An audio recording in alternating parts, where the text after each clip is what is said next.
Hi అండి, అందరికీ నమస్కారం. Welcome back to my channel. ఈ వీడియోలో ఇప్పుడే అందిన వార్త, ఏపీలో ఉద్యోగులపై చంద్రబాబు కీలక ప్రెస్ మీట్ అండి. సో దానికి సంబంధించిన వివరాలు ఈ వీడియోలో తెలుసుకుందాము. వీడియోని అయితే ఎక్కడే కానీ స్కిప్ చేయకుండా చివరి దాకా చూసేయండి, అప్పుడే ఇన్ఫర్మేషన్ పూర్తిగా అర్థమవుతుంది. వీడియో చూస్తున్న ప్రతి ఒక్కరు కూడా వీడియోకి ఒక లైక్ కొట్టండి ఫ్రెండ్స్. ఆలస్యం చేయకుండా మనం వీడియోలోకి అయితే వెళ్ళిపోదాము ఫ్రెండ్స్. ఇక విషయానికి వచ్చినట్లయితే, ఏపీలో భారీ వర్షాల కారణంగా ప్రజల ఫోన్లకు అలర్ట్ మెసేజ్లు పంపండి అని చంద్రబాబు గారు స్వయంగా తెలియజేశారు. బంగాళాఖాతంలో ఏర్పడినటువంటి అల్పపీడనం ప్రభావంతో రాష్ట్రంలో వర్షాలు కురుస్తున్నందున ముఖ్యమంత్రి చంద్రబాబు నాయుడు గారు అధికారులను అయితే అప్రమత్తం చేశారు. కలెక్టర్లతో టెలికాన్ఫరెన్స్ నిర్వహించిన సీఎం ఆయా జిల్లాల్లో పరిస్థితులు, నమోదైన వర్షపాత వివరాలను అడిగి తెలుసుకున్నారు.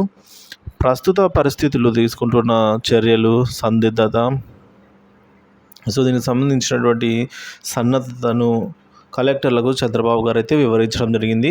ఇక జిల్లాలో నమోదైనటువంటి వర్షపాతాన్ని అంచనా వేసుకొని ప్రతి ఒక్కరు కూడా ఈ విధంగా అప్రమత్తంగా ఉండాలి అని చెప్పేసి సీఎం సూచించారు.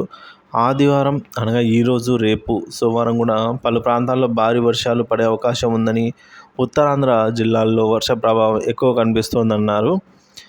ఇక ఏలేరు రిజర్వాయర్కు ఎక్కువగా వరద వచ్చే అవకాశం ఉన్నట్టుగా చెప్తున్నారు. ఈ ప్రాజెక్టుకు స్టోరేజ్ కెపాసిటీని ఎప్పటికప్పుడు సమీక్షించుకోవాలనేది ఆదేశించారు. ప్రాజెక్టులోకి వచ్చే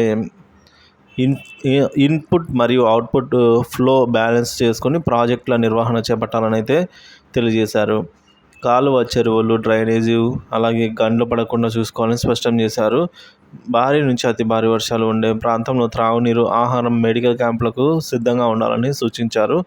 ప్రజలను అప్రమత్తంగా ఉండాలి అని చెప్పేసి, దీని ద్వారా ప్రాణ నష్టం లేకుండా చూసుకోవాలని అన్నారు. పంట నష్టమైన అంచనా, అలాగే బాధితులకు ఆహారం సరఫరా, వరద పరిస్థితులను గమనించేందుకు డ్రోన్లు వినియోగించాలన్నారు. పునరావాస కేంద్రంలో అన్ని వసతులు కల్పించడంతో సహా వరద ప్రభావిత ప్రాంత ప్రజలకు నచ్చజెప్పి పునరావాస కేంద్రాలకైతే తరలించాలని ఆశించారు. పరిస్థితి తీవ్రతను బట్టి సహాయం కోసం సెంట్రల్ కంట్రోల్ టీంని అయితే సంప్రదించాలని అన్నారు. ఇక ఏజెన్సీలో భారీ వర్షాలు, వాగులు, వంకల పరిస్థితుల్లో అధికారులు నిరంతరం సమాచారం తెప్పించుకోవాలని సూచించారు. ఎగువ ప్రాంతాల నుంచి వరద వస్తే ఒక జిల్లా నుంచి మరొక జిల్లా అధికారులు సమన్వయం చేసుకోవాలన్నారు. వరద, భారీ వర్షాలపై ప్రజల ఫోన్లకు అలర్ట్ మెసేజ్లు అయితే పంపాలని చెప్పేసి తెలిపారు. వాగులు, వంకలు దాటే సమయంలో ప్రజలు ప్రమాదాల బారిన పడకుండా ఆంక్షలు విధించాలని ఆదేశించారు. వినాయక నిమజ్జనానికి వెళ్ళి ప్రమాద బారిన పడకుండా జాగ్రత్త తీసుకోవాలని చెప్తే చంద్రబాబు గారు సూచించారండి.